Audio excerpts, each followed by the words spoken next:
খুব লজ্জার কথা যে আমাদের দেশে মসজিদগুলোতে ইতিকাফের জন্য টাকা দিয়ে লোক ভাড়া করা লাগে, আছে না নাই? আহারে কপাল পড়া রে।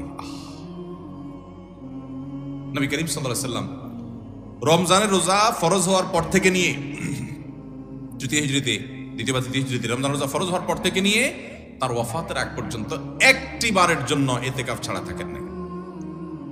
যে আমলটা নবী করিম সাল্লাল্লাহু আলাইহি ওয়াসাল্লামের জীবনে একবারও ছাড়েন নাই, আমরা বেশিরভাগ লোক জীবনে একবারও করি নাই।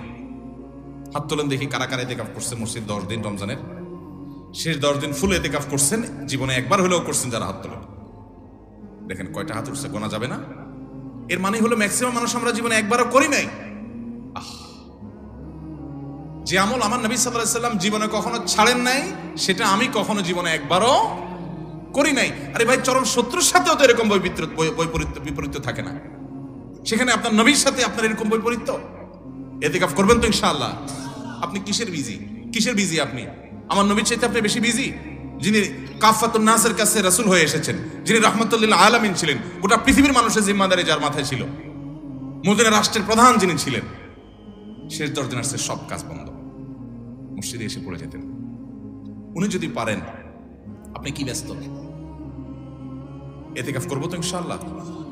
রমজানের শেষ দশকে ইতিকাফ করবেন, সামনের বছর নিয়ত করছেন যারা হাত তোলেন দেখি, সিরিয়াস যারা নিয়ত করছেন, আল্লাহ আমাদের তৌফিক দান করুন, আর বাকিদেরকে আল্লাহ তাআলা নিয়ত করার তৌফিক দান করুন। ইতিকাফ করবো তো ইনশাআল্লাহ।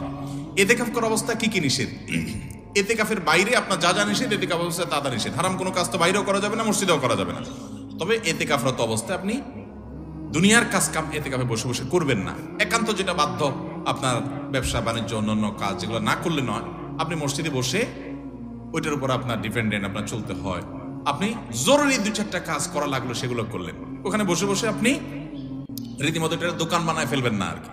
ওখানে বসে দুনিয়াবি প্রয়োজনীয় কাজগুলো আপনি সারতে পারবেন, যেগুলো আপনার জন্য জরুরি সেগুলো আপনি করতে পারবেন। এছাড়া আপনি মসজিদের ভিতরে নিজেকে আবদ্ধ করে ফেলবেন। এটা করবেন হলো 20 রমজান সূর্য অস্ত যাওয়ার আগে আগে মসজিদে ঢুকবেন। 20 রমজান সূর্য অস্ত যাওয়ার আগে আগে মসজিদে ঢুকবেন। এরপর থেকে সূর্য ঈদের চাঁদ দেখা যাওয়ার আগ পর্যন্ত মসজিদে থাকবেন। ঈদের চাঁদ দেখা যাওয়ার সংবাদ শুনছেন, এরপর বের হয়ে যাবেন। এই 10 দিন আপনি মসজিদে অবস্থান করবেন, নিজেকে সেখানে আবদ্ধ করে রাখবেন। এবং এর মধ্যে আপনি বাহিরে যাবেন না। বাহিরে যাবেন টয়লেটের জন্য, পেশাব পায়খানা করার জন্য, একান্ত জানা হলো না সেই জন্য যাবেন। এমনকি খাবারটা এনে দেওয়ার লোক থাকলে আপনি বাসায়ও যাবেন না। খাবার এনে দেওয়ার কোনো লোক নাই, কোনো ব্যবস্থা নাই, এরকম কোনো জায়গায় যদি ইতিকাফ করেন, তাহলে শুধু খেতে চেয়ে কারোর সাথে কথাবার্তা না বলে সোজা আবার চলে আসবেন, বাস। অর্থাৎ 10 দিন আপনি মসজিদে বন্দি রাখলেন নিজেকে, শুধু ইবাদতবন্দির জন্য, বাস। এ হলো ইতিকাফ। সেখানে আপনি তেলাওয়াত, তাসবিহ, ঘুম, অন্য সাধারণ কাজ কাম সবই করতে পারবেন। এমনকি যে বললাম, দুনিয়ার যে কাজ না করলেন সেটাও আপনি জরুরি কাজ মসজিদে বসে করতে পারবেন।